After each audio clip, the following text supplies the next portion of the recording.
പൊടിവേലയുടെ എൻ്റെ ആദ്യത്തെ എപ്പിസോഡ് കണ്ടിട്ട് കുറേ ആൾക്കാർ പ്രതികരിക്കുകയുണ്ടായി. യൂട്യൂബിൽ മെസ്സേജുകളായിട്ടും എന്നെ നേരിട്ട് ഫോണിൽ വിളിച്ചിട്ടും അതുപോലെ എനിക്ക് മെസ്സേജുകൾ അയച്ചിട്ടൊക്കെ കുറേ പ്രതികരണങ്ങൾ വരുന്നുണ്ടായി കേട്ടോ. അതിൽ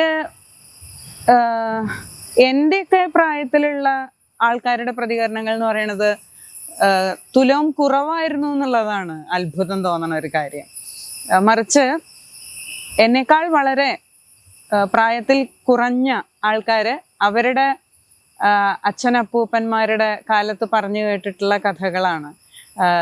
പറഞ്ഞത് വളരെ ശരിയായിരുന്നു, അങ്ങനത്തെ കഥകൾ കേട്ടിട്ടുണ്ട് എന്നൊക്കെ തരത്തിലുള്ള ഒരുപാട് അഭിപ്രായങ്ങൾ എനിക്ക് കിട്ടുന്നുണ്ടായി.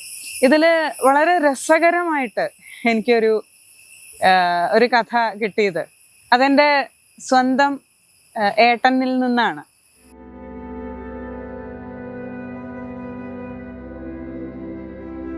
ഏട്ടൻ എന്ന് വെച്ചാൽ എൻ്റെ അച്ഛൻ്റെ പെങ്ങളുടെ മകൻ. ഗാന്ധർവത്തിൽ ഞാൻ ആ ഏട്ടനെ കുറിച്ച് പറയേണ്ടായിട്ടുണ്ട്. ഗാന്ധർവത്തിൽ അച്ഛൻ്റെ തറവാട്ടിലുണ്ടായിരുന്ന ഗന്ധർവൻ താമസിച്ചിരുന്നു എന്ന് പറയണ പാല വെട്ടി വിറ്റത് ആ ഏട്ടനാണ് എന്ന് ഞാൻ പറയേണ്ടായിട്ടുണ്ട്.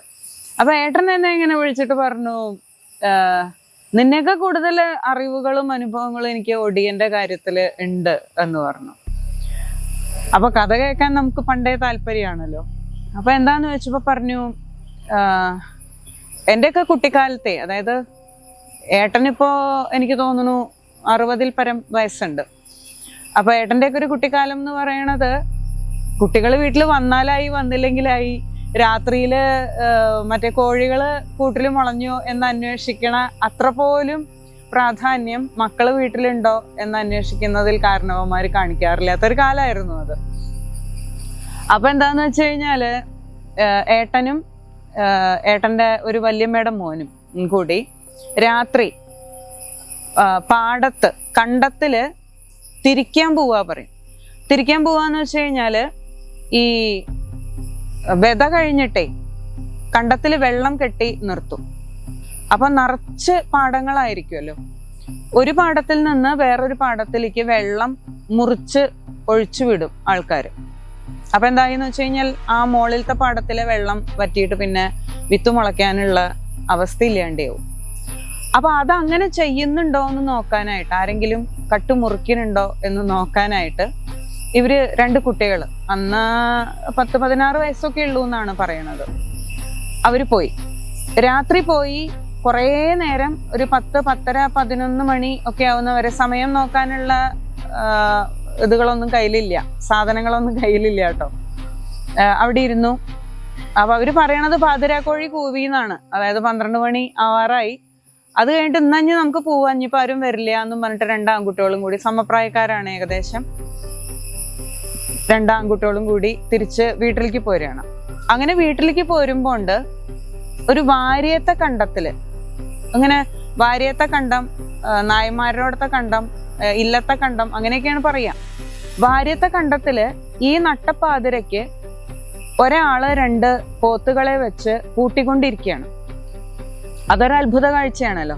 ആ നേരത്തെ ആരും പൂട്ടില്ലല്ലോ. ഇതാരാണ് അവിടെ പൂട്ടണമെന്ന് വെച്ചിട്ട് 2 പിള്ളേരും കൂടി ഒച്ചയെടുത്തു. ഇവരുടെ നിലയും വിളിയൊന്നും കേട്ടിട്ടൊന്നും ഇയാൾ തിരിഞ്ഞു നോക്കണില്ല അത്രേ. അവസാനം ഇവരടുത്തേക്ക് ചെന്നിട്ട് വടിയെടുത്തിട്ട് അടിക്കാൻ വേണ്ടി പോയപ്പോ ഈ പോത്തുകൾ മുക്രയിടുന്ന അതേമാതിരി തന്നെ പൂട്ടിക്കൊണ്ടിരുന്ന ആളും പോത്തിനെ പോലെ മുക്രയിടുകയും 2 പോത്തുകളും ഈ ആളും കൂടി ഈ 2 ആൺകുട്ടികളുടെ പിന്നാലെ ഓടി വരികയും ചെയ്തു.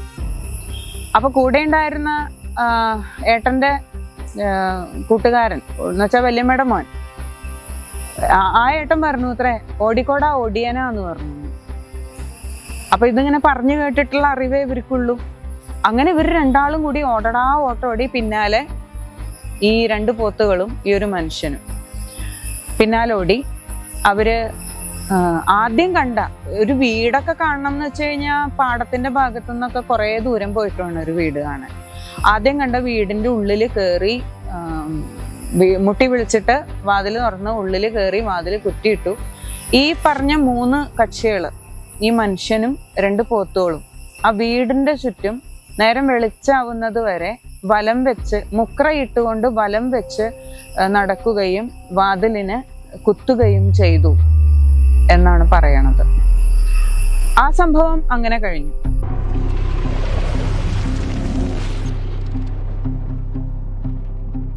അതിനുശേഷം പിന്നെ വീണ്ടും ഒരിക്കല് ഏട്ടൻ മാത്രമായിട്ട് ഞങ്ങളുടെ അവിടുത്തെ ഞാൻ ഈ പറയണ സ്ഥലം എന്ന് പറയണത് കാടാമ്പുഴയ്ക്ക് അടുത്ത് അച്ചിപ്ര എന്ന് പറയുന്ന സ്ഥലമാണ് കേട്ടോ. ആ സ്ഥലം പറയാതിരിക്കാൻ പറ്റില്ല. അപ്പോൾ അടുത്തൊരു കാവില് വേല കഴിഞ്ഞിട്ട് രാത്രി ഇതേമാതിരി തിരിച്ചു വരികയാണ്. ഒറ്റയ്ക്കേ ഉള്ളൂ. തിരിച്ചു വരുന്ന സമയത്ത് ഒരുപാട് ദൂരം ഉണ്ട്. അന്നൊന്നും ബസ് പോയിട്ട് ആകെക്കൂടി ഉള്ളത് ഒരു കാളവണ്ടി അങ്ങനത്തെ ഒക്കെ സൗകര്യമാണ്. അപ്പൊ രാത്രി നേരത്തെ അതും ഉണ്ടാവില്ല. അങ്ങനെ നടന്ന് വരികയാണ്. അപ്പൊ നേരത്തെ പറഞ്ഞ മാതിരി മോനെ എവിടെ പോയി, അല്ലെങ്കിൽ ചെക്കൻ എവിടെ പോയി, തിരിച്ചു വന്നു, അപ്പൊ എവിടെ ഉണ്ടാവും, അന്ന് തറവാട്ട് പോയി കിടക്കുന്നുണ്ടാവും, അല്ലെങ്കിൽ അവിടെ പോയി ഉണ്ടാവും, ഇവിടെ പോയി, ഇത്രയൊക്കെ ഉള്ളൂ അന്നത്തെ ഒരു കാര്യം എന്ന് പറയണത്. അപ്പൊ അങ്ങനെ വന്ന് കുറേ നടന്ന് പാടത്തിന്റെ കരയിൽ കൂടി ഇങ്ങനെ നടന്നു വരുമ്പോ 2 കൂറ്റൻ നായ്ക്കള് മുന്നിൽ അങ്ങോട്ട് ചാടി വീണു. ഭയങ്കരമായിട്ട് പേടിച്ചെങ്കിലും ഒന്നും മിണ്ടാണ്ട് അങ്ങനെ നിന്നു. എന്നിട്ട് കയ്യിലൊരു ഇങ്ങനെ വളച്ചിട്ടിരുന്ന ഒരു തോർത്തുമുണ്ടുണ്ടായിരുന്നു. ആ തോർത്തുമുണ്ടുകൊണ്ട് ഇങ്ങനെ വീശി. അപ്പൊ ഇവറ്റ ഇങ്ങനെ മാറി നിന്നു അത്രേ. ഏട്ടൻ മുന്നിലേക്ക് നടന്നു. അപ്പോഴൊരു 10-18 വയസ്സൊക്കെ തന്നെ ഉണ്ടാവുള്ളൂ, 18-19 വയസ്സൊക്കെ തന്നെ ഉണ്ടാവുള്ളൂ. മുന്നിലേക്ക് നടന്നു. ഈ 2 നായ്ക്കള് പിന്നാലെ. അവര് ദേഷ്യപ്പെട്ടിട്ടാണോ വരുന്നത്, അല്ലെങ്കിൽ കാവൽക്കാര് എന്നുള്ള മട്ടിലാണോ വരുന്നത് എന്നൊന്നും പറയാൻ പറ്റില്ല. അവര് പിന്നാലെ ഏട്ടന്റെ വീട് എത്തുന്ന സ്ഥലം വരെ, അതായത് വീട്ടിലേക്ക് കയറുന്ന തൊടിയുടെ താഴെ പറമ്പ് വരെ അനുഗമിച്ചു. എന്നിട്ട് വീട്ടിൻ്റെ ഉള്ളിൽ കയറുന്നത് വരെ അവിടെ നോക്കി നിന്നിരുന്നു അത്രേ. അത് കഴിഞ്ഞിട്ട് 2 ദിവസം കഴിഞ്ഞപ്പോൾ ഞാൻ ഒടിവേലയുടെ കഴിഞ്ഞ എപ്പിസോഡില് ഒടിയന്മാരുടെ പാരമ്പര്യ തൊഴിൽ ചെയ്തിരുന്ന സമൂഹത്തിനെ കുറിച്ച് പറയുണ്ടായിട്ടുണ്ട്, പറയ വിഭാഗക്കാര്. അങ്ങനെ അന്നാട്ടിലെ തലമൂത്തവർ പറയാനുണ്ട്. അദ്ദേഹം പേരെനിക്ക് പറഞ്ഞു തന്നു. അദ്ദേഹം ആണ് സ്ഥിരമായിട്ട് നമ്മളുടെയൊക്കെ തറവാടുകളിൽ മുറവും കുട്ടയും ഒക്കെ കൊണ്ടുവന്ന് കൊടുക്കുന്ന ആള്. അദ്ദേഹം ഏട്ടൻ്റെ അമ്മേനെ കാണാൻ വന്നു. അതായത് എൻ്റെ അച്ഛൻ്റെ മൂത്ത പെങ്ങളെ കാണാൻ വന്നിട്ട് പറഞ്ഞു അത്രേ, എന്താ അങ്ങനെ കുട്ടി രാത്രിയും പകലും ഇല്ലാണ്ട് അങ്ങനെ ഇറങ്ങി നടക്കണത്? ഇങ്ങനെ കുട്ടികളെ അഴിച്ചു വിടാൻ പാടുമോ അമ്രാളെ എന്ന് ചോദിച്ചത്രേ. അതെന്താ അങ്ങനെ പറഞ്ഞത് എന്ന് ചോദിച്ചപ്പോൾ പറഞ്ഞു എന്ന്, നമ്മളൊക്കെ ആണെങ്കിൽ കുഴപ്പമില്ല, പക്ഷേ നമ്മളുടെ വീട്ടിൽ ചിലപ്പോഴേ വിരുന്നുകാർ വരും, അവർക്ക് നിശ്ചല്യലോപ്പുന്ന നമ്മളെ കുട്ടിയാണെന്ന്, നമ്മളെ കുട്ടിയാണ് എന്നുള്ള കാര്യം നിശ്ചല്ലാണ്ട് അവര് വല്ലതൊക്കെ ചെയ്താൽ പിന്നെ അതേ നമുക്ക് മനസ്താപായില്ലേ കാലാകാലം. അപ്പം നീ ചെക്കനോട് പറഞ്ഞോളുണ്ടു, ഇങ്ങനെ രാത്രിയും പകലും ഇല്ലാണ്ട് അങ്ങനെ ഇറങ്ങി നടക്കരുത്, സന്ധ്യയൊക്കെ മയങ്ങി കഴിഞ്ഞാൽ വീട്ടിൽ നിൽക്കണം, അല്ലെങ്കിൽ ചിലപ്പോൾ വല്ല നായേനെയോ പട്ടീനെയോ ഒക്കെ കണ്ടു എന്ന് വരും. അപ്പൊ നമുക്ക് പരിചയമുള്ളതായതുകൊണ്ട് വലിയ കുഴപ്പമൊന്നും ഉണ്ടായില്ല എന്ന് പറഞ്ഞു. അപ്പൊ അതേവരെ, അതായത് ഇദ്ദേഹം വീട്ടിൽ വന്നിട്ട് വല്യമ്മയോട് ഇങ്ങനെ പറയുന്നത് കേൾക്കുന്നത് വരെ ഈ പിന്തുടർന്ന നായ്ക്കൾ ഒടിയന്മാരായിരുന്നു എന്നുള്ള ഒരു ചിന്ത ഏട്ടന്റെ മനസ്സിലുണ്ടായിട്ടില്ല. ഏട്ടൻ ആ സംഭവം പറഞ്ഞിട്ടുമില്ല. അത് കഴിഞ്ഞ് ഇദ്ദേഹം പോയി ഇതൊക്കെ പറഞ്ഞിട്ട് വല്യമ്മ വിളിച്ചിട്ട് ചോദിച്ചത്രേ, സുന്ദരയ്യ എവിടേക്കാ മിഞ്ഞാന്ന് പോയിരുന്നെന്ന് ചോദിച്ചു. അപ്പോഴാണ് ഈ കാര്യങ്ങളൊക്കെ പറയണേ. ആ പറയണ സമയത്താണ് വല്യമ്മ പറയണ അത് ഇന്ന ആൾക്കാരായിരുന്നു. അപ്പൊ ഈ എൻ്റെ ഒടിവേല കഥകൾ പറഞ്ഞു കേട്ടപ്പോൾ സുന്ദരേട്ടൻ എനിക്ക് പറഞ്ഞു തന്ന ഒരു കാര്യമാണ് ഇത്. അതിൽ നിന്ന് അപ്പൊ എനിക്ക് തോന്നിയ ഒരു സംഭവം ഞാൻ പറയട്ടെ. ഞാൻ കഴിഞ്ഞ എപ്പിസോഡിൽ പറയേണ്ടായി, അടിച്ചമർത്തപ്പെട്ട ഒരു വിഭാഗത്തിന്റെ പ്രതിഷേധറിയിക്കലാണ് ഇത്, ഞങ്ങളെ കൊണ്ടും സാധിക്കും എന്ന് കാണിക്കുന്ന ഒരു പ്രതിഷേധറിയിക്കലാണ് ഒരർത്ഥത്തിൽ ഒടിയന്മാരുടെ വേലകൾ. അത് മാത്രമല്ല എന്ന് എനിക്ക് തോന്നുക. അത് മാത്രമല്ല, ആ ഒരു എപ്പിസോഡിൽ തന്നെ ഞാൻ പറയണ്ടായി അവര് അതീവ സത്യസന്ധത പുലർത്തുന്ന ഒരു വിഭാഗം കൂടിയാണെന്ന് കേട്ടോ. അങ്ങനെ കാണുന്നവരെ മുഴുവനും ഒടിവെച്ച് ഉപദ്രവിക്കുക, കൊല്ലുക, അപായപ്പെടുത്തുക, അത് അങ്ങനെ ഒരു സിസ്റ്റം അല്ല അവരുടെ. അതിൻ്റെ കൂടെ കൂട്ടാൻ എനിക്ക് വേറൊരു പ്ലസ് പോയിന്റും കൂടി കിട്ടിയതാണിത്. അതായത് സ്നേഹിക്കുന്ന ആൾക്കാരെ അവർ സംരക്ഷിക്കുകയും ചെയ്യും. ഒരുപക്ഷെ ആ 2 നായ്ക്കളുടെ രൂപത്തിൽ വന്ന 2 ആൾക്കാർ, അവരാരും ആവട്ടെ, അവര് ഈ കുട്ടിയുടെ വീടെത്തി കുട്ടി വീട്ടിനകത്ത് കയറി വാതിലടച്ചു എന്നറിയുന്നത് വരെ പിന്തുടർന്ന് വന്നതിന് പിന്നിൽ വേറൊരു ഉദ്ദേശം കൂടി ഉണ്ടാവാം. അതായത് ഞങ്ങളല്ലാതെ വേറെ ആരെങ്കിലും ഈ കുട്ടീനെ ഉപദ്രവിക്കാൻ പോയാലോ, അപ്പൊ അത് വേണ്ട, അതിൽ നിന്നൊരു സംരക്ഷണ കവചം എന്നുള്ള നിലയ്ക്കും കൂടി ആവാലോ അവരാ പോയത്. ആ കഥ എനിക്ക് ഒടിയന്മാരോടുള്ള എൻ്റെ ബഹുമാനം വർദ്ധിപ്പിച്ചു.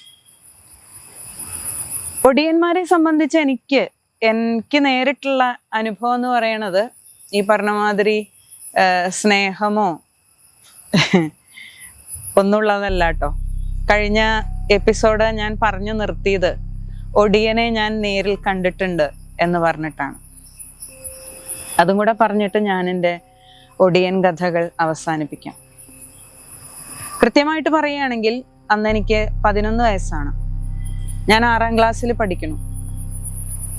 അപ്പോൾ 6ാം ക്ലാസ് മുതൽ 10ാം ക്ലാസ് വരെ ഒറ്റപ്പാലം എന്ന് പറയുന്ന സ്ഥലത്ത് ആണ് ഞാൻ പഠിക്കേണ്ടായിട്ടുള്ളത്, താമസിക്കേണ്ടായിട്ടുള്ളത്. ഞാൻ സർപ്പസത്രത്തിൽ പറഞ്ഞിട്ടുണ്ടെന്നാണ് എൻ്റെ ഓർമ്മ. ഞങ്ങൾ താമസിച്ചിരുന്ന വീടിനടുത്ത് ഒരു വീട്ടിൽ, ഒരു പഴയ വീട്ടിൽ ഒരു അമ്മൂമ്മ ഉണ്ടായിരുന്നു. വളരെ വയസ്സായ ഒരു സ്ത്രീ ഉണ്ടായിരുന്നു, കാണുമ്പോൾ പേടിയാവുന്ന ഒരു സ്ത്രീ. അവരെനിക്ക് ഒരുപാട് കഥകൾ പറഞ്ഞു തന്നിട്ടുണ്ടായിരുന്നു. സർപ്പങ്ങളെ കുറിച്ചുള്ള കുറേ കഥ പറഞ്ഞു തന്നിട്ടുണ്ടായിരുന്നു എന്നൊക്കെ ഞാൻ പറയണ്ടായിട്ടുണ്ട്. അപ്പോൾ ആ സ്ത്രീ തന്നെയാണ് എനിക്ക് അന്നാട്ടിലെ ഒടിയന്മാരെ കുറിച്ചുള്ള കുറേ കഥകളും പറഞ്ഞു കേൾപ്പിച്ചിട്ടുള്ളത്. അതിലൊരു കഥ, അത് വല്ലാത്ത ഒരു ഭീകര അന്തരീക്ഷം അല്ലെങ്കിൽ അരക്ഷിതാവസ്ഥയാണ് എൻ്റെയൊക്കെ മനസ്സിലുണ്ടാക്കിയത് കേട്ടോ. ഞങ്ങൾ താമസിക്കാൻ തിരഞ്ഞെടുത്ത അല്ലെങ്കിൽ വാങ്ങിച്ച ആ വീട് 2.5 ഏക്കർ വരുന്ന ഒരു വലിയ തെങ്ങിൻ തോപ്പാണ്. അതിൻ്റെ ഈ പടിഞ്ഞാറേ അറ്റത്തായിട്ടാണ് വീട്. ബാക്കിയുള്ള ഭാഗം മുഴുവനും ഈ തെങ്ങിൻ തോപ്പാണ്. ഞങ്ങൾ ചെല്ലുന്ന സമയത്ത് അത് കാട് പിടിച്ച് കിടന്നിരുന്ന ഒരു തെങ്ങിൻ തോപ്പാണ്. അപ്പോൾ ഈ വീട്ടിൽ താമസിക്കുന്ന ആൾക്കാരെ സംബന്ധിച്ചിടത്തോളം രാത്രി പോട്ടെ പകല് പോലും അതിൻ്റെ അങ്ങേ അറ്റത്തേക്കുള്ള ഭാഗങ്ങളിലേക്കൊന്നും കണ്ണെത്തില്ല. അപ്പൊ ഈ അമ്മുമ്മ എനിക്ക് പറഞ്ഞേ, നിങ്ങളിപ്പോ താമസിക്കുന്ന ആ വീടുണ്ടല്ലോ, ആ പറമ്പ്, അതിലൊക്കെ ഒടിയന്മാരും പാമ്പോളും മാത്രമേ ഉള്ളൂ. കഴിയണതും വേഗം ഇവിടുന്ന് അത് വിറ്റിട്ട് പോവുകയാണ് നല്ലത് എന്ന് പറഞ്ഞു. ഇതെൻ്റെ അടുത്താണ് പറഞ്ഞത്. ആ വീട്ടിൽ താമസിക്കുന്നത് ഞാനും അനിയനും അച്ഛനും അമ്മയും മാത്രമാണ്. ഞാനിത് ആരോടും പറഞ്ഞില്ല. ഇങ്ങനത്തെ കഥകളൊക്കെ പറഞ്ഞു കഴിഞ്ഞാൽ അമ്മയുടെ അടുത്ത് നിന്ന് എനിക്ക് അടി കിട്ടും. അമ്മ ഇതിലൊന്നും വിശ്വസിക്കാത്ത ഒരാളാണ്. അച്ഛൻ വിശ്വസിക്കുന്നുണ്ടോ ഇല്ലേന്ന് അറിയില്ല, പക്ഷെ അച്ഛൻ എനിക്ക് ഒരുപാട് കഥകൾ ഇമാതിരത്തെ പറഞ്ഞു തന്നിട്ടുണ്ട്. അപ്പോൾ ഞാനിത് കേട്ടിട്ട് ഇങ്ങനെ മനസ്സിൽ വെച്ചുകൊണ്ടിരുന്നു. ആ സമയത്ത് അച്ഛന് വിദേശത്തേക്ക് ഒരു വിസ കിട്ടാൻ വേണ്ടിയുള്ള ആവശ്യത്തിന് വേണ്ടിയിട്ട് കുറച്ചു കാലം നാട്ടിൽ നിന്ന് മാറി നിൽക്കേണ്ടി വന്നു. അച്ഛൻ ഡൽഹിയിലാണ് പോയി നിന്നിരുന്നതെന്നാണ് എൻ്റെ ഓർമ്മ. എനിക്ക് 11 വയസ്സ്, അനിയന് 6 വയസ്സ്, അമ്മ, അച്ഛൻ. അതിൽ അച്ഛൻ ഇതേമാതിരി ഒരു ദിവസം യാത്രയായി. അപ്പൊ തൊട്ടടുത്ത ആകെ കൂടി ഒന്ന് ഈ പറഞ്ഞ അമ്മൂമ്മയുടെ വീട്, അവിടെ അവരുടെ മകൻ, ഭാര്യ, മക്കള്, അങ്ങനെ ഒരു വലിയ ഫാമിലിയാണ്. പിന്നെ ഉള്ളത് കുറച്ച് മുസ്ലിം കുടുംബങ്ങള് അപ്പുറത്തും ഇപ്പുറത്തൊക്കെ. അപ്പൊ അച്ഛൻ പോകുമ്പോൾ ഈ അമ്മൂമ്മയുടെ വീട്ടിലെ അവരുടെ മകനോടും മകന്റെ മകനോടും ഒക്കെ പറഞ്ഞേൽപ്പിച്ചു, ദേവര ഒറ്റയ്ക്ക് താമസിച്ച് പരിചയമില്ലാത്തോളാട്ടോ, 2 കുട്ടികളും ഉണ്ട് കൂടെ, ഒന്ന് ശ്രദ്ധിച്ചോളും ഉണ്ട്, എന്തെങ്കിലും ആവശ്യം ഉണ്ടെങ്കിൽ സഹായിക്കണം കേട്ടോ എന്നൊക്കെ പറഞ്ഞേൽപ്പിച്ചിട്ട് അച്ഛൻ പോയി. അപ്പോൾ അച്ഛനെ വിട്ടിട്ട് ആ വീട്ടില് ഒറ്റയ്ക്ക് താമസിക്കുന്ന ആദ്യത്തെ ദിവസമാണ്. രാത്രി ഉറക്കം വരുന്നില്ല എനിക്ക്. അന്ന് ഇലക്ട്രിസിറ്റി വന്നിട്ടുണ്ട്, പക്ഷെ ഫാൻ ഇല്ല, വീട്ടിലൊന്നും ഫാൻ വെച്ചിട്ടില്ല. 2 റൂമുകളാണ് ഉള്ളത്.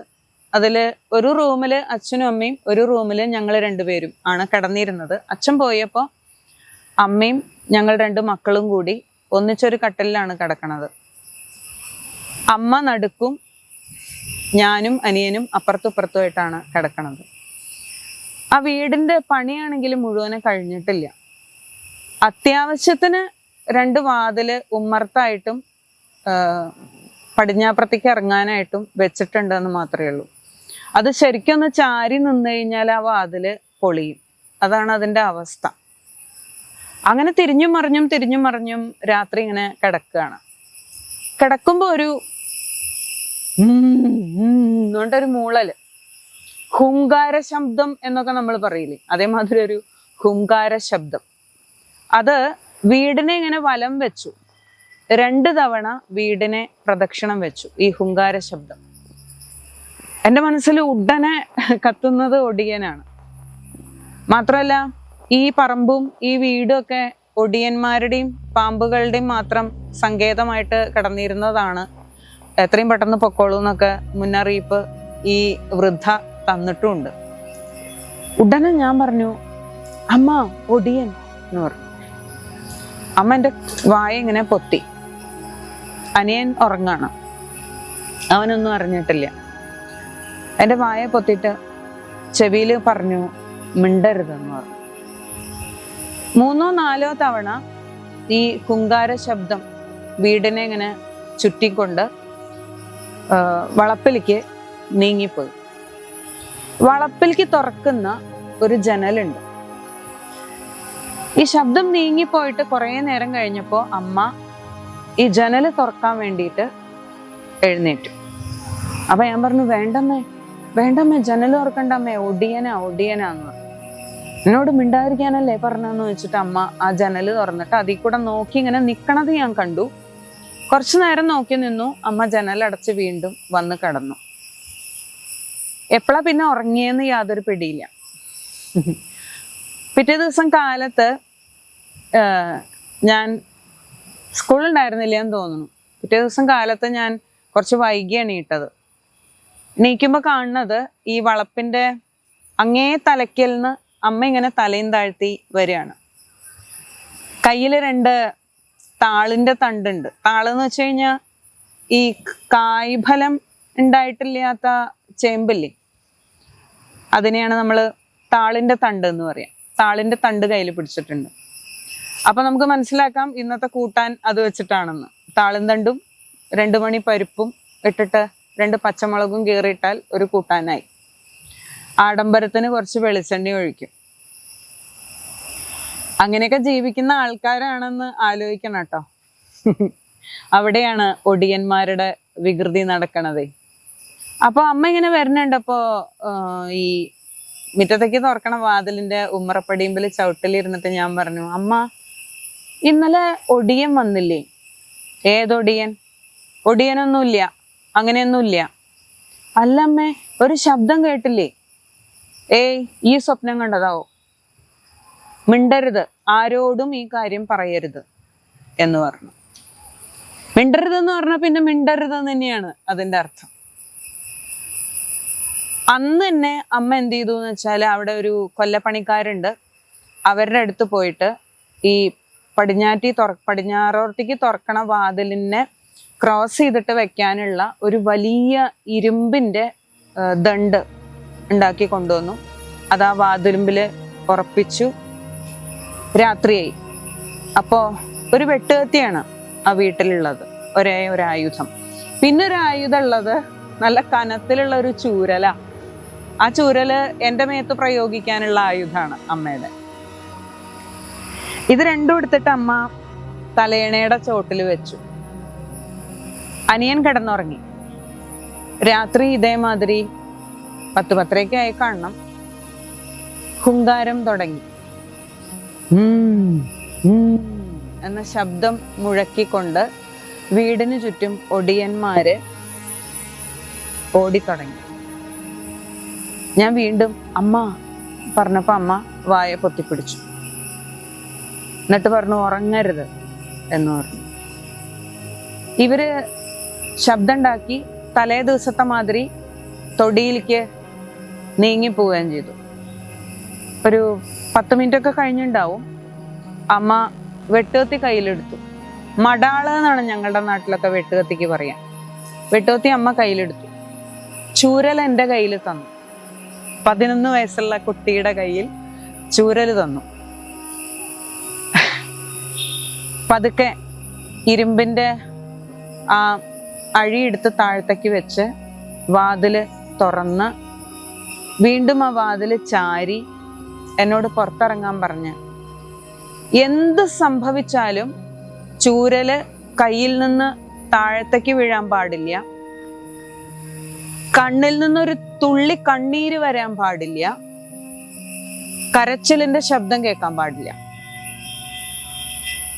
11 വയസ്സുള്ള കുട്ടിക്ക് കിട്ടിയിട്ടുള്ള നിർദ്ദേശങ്ങളാണത്. ആ നിർദ്ദേശങ്ങൾ ഞാൻ ഇപ്പോഴും പാലിക്കുന്നുണ്ട് കേട്ടോ. ഞങ്ങൾ ആ തൊടിയുടെ അറ്റത്തേക്ക് നടന്നു. അപ്പോ ഒരു വെളിച്ചം കാണാണ്ട്. കുറേയും കൂടെ അടുത്തേക്ക് ചെന്നപ്പോഴാണ് മനസ്സിലായത് അതൊരു റാന്തലിന്റെ വെളിച്ചാണ്. ഒരു റാന്തല് കത്തിച്ചു വെച്ചിട്ട് തിരുതകൃതിയായി 2 ഒടിയന്മാര് തേങ്ങ വെട്ടിക്കൂട്ട.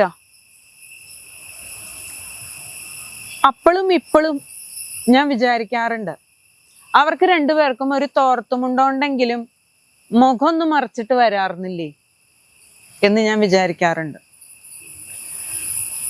ആരെയാണോ ഞങ്ങളുടെ അച്ഛൻ വളരെ വിശ്വാസത്തോടു കൂടി ഏൽപ്പിച്ചു പോയത്, അവർ 2 പേരും അവരുടെ ദുഷിച്ച മനസ്സ് പാവം ഒടിയന്റെ തലയിൽ കെട്ടിവെച്ചിട്ട് ഞങ്ങളുടെ വളപ്പിൽ കടന്നിട്ടേ തേങ്ങ വെട്ടിക്കൂട്ട.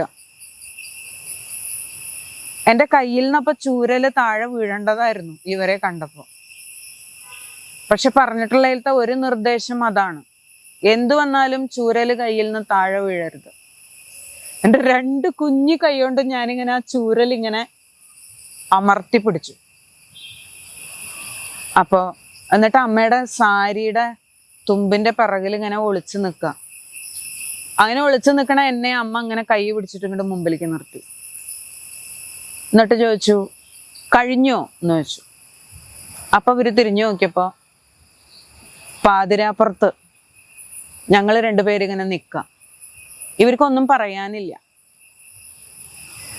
ഇന്ന് വെട്ടിയത് ഇപ്പൊ കൊണ്ടക്കൊള്ളണം, ഇന്ന് ഈ വെട്ടിയ സാധനം ഇപ്പൊ ഇവിടുന്ന് കൊണ്ടക്കൊള്ളണം. വേലി പൊളിച്ചിട്ടിട്ടുണ്ട്, ആ വേലി ചാടി കടന്നിട്ട് തന്നെ പോയിക്കൊള്ളണം. ഈ വിറ്റുങ്ങളുടെ അച്ഛൻ ദൂരെ ഒരു സ്ഥലത്തെ തെണ്ടിപ്പോയെടുക്ക. അങ്ങോർക്ക് എന്തെങ്കിലും മാസത്തിൽ എനിക്ക് അയച്ചു കൊടുക്കണം.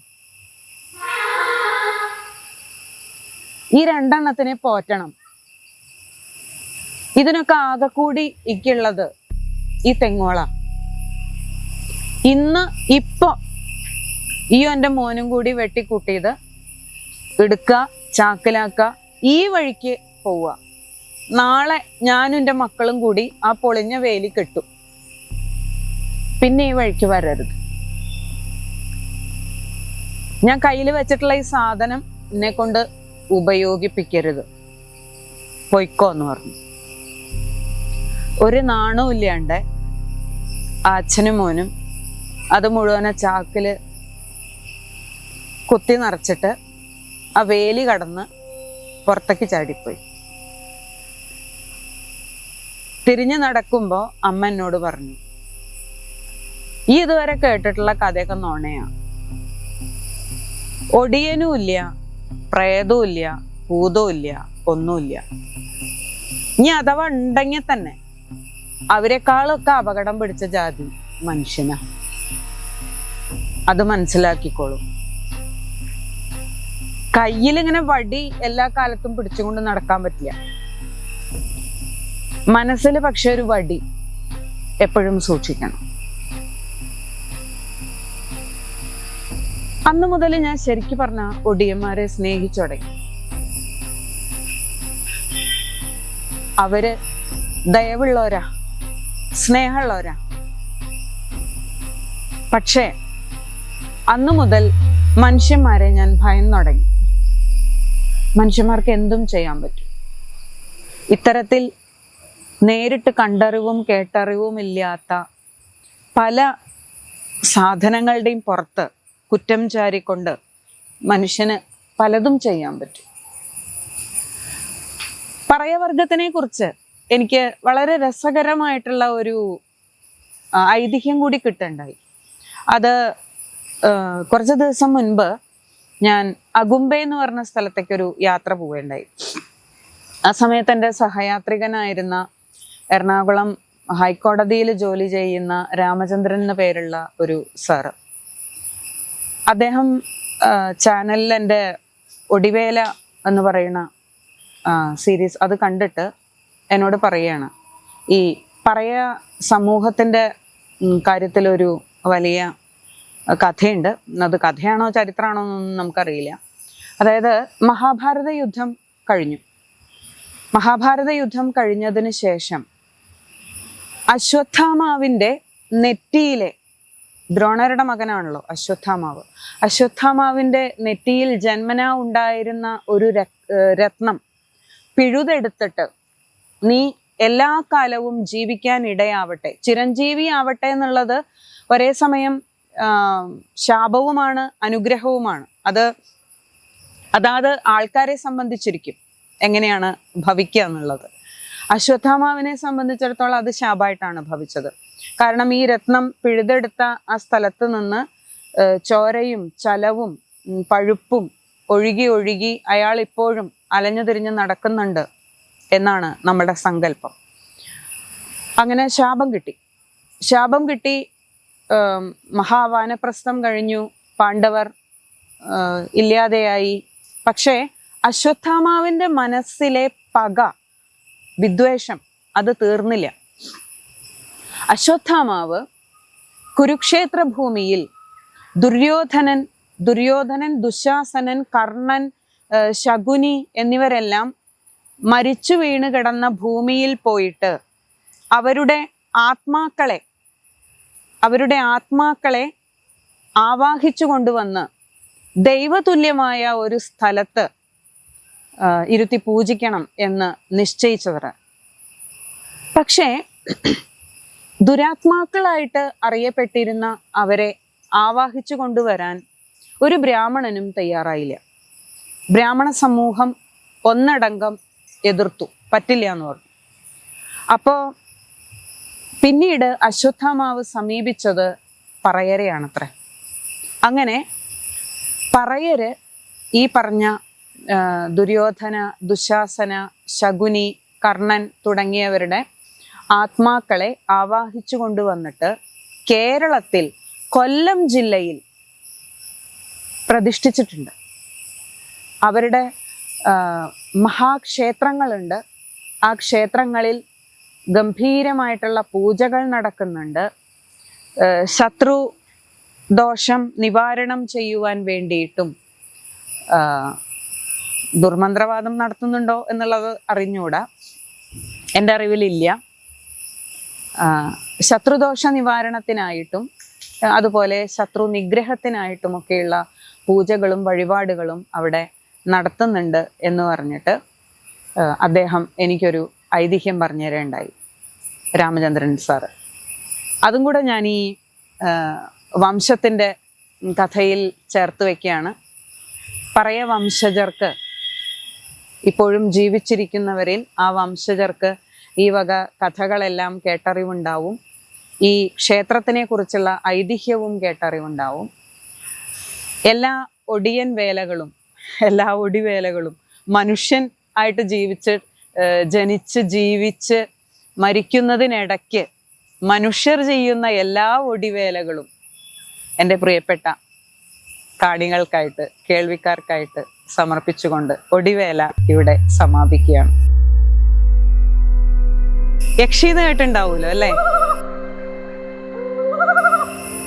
യക്ഷി എന്ന് കേട്ട് കഴിഞ്ഞാൽ ആദ്യമായിട്ട് നമ്മളുടെ മനസ്സിൽ വരുന്ന ഒരു വികാരം എന്ന് പറയുന്നത് തീർച്ചയായിട്ടും ഭീതിയാണ്, ഭയം. സത്യത്തിൽ ആരാണ് ഈ യക്ഷി എന്നറിയോ?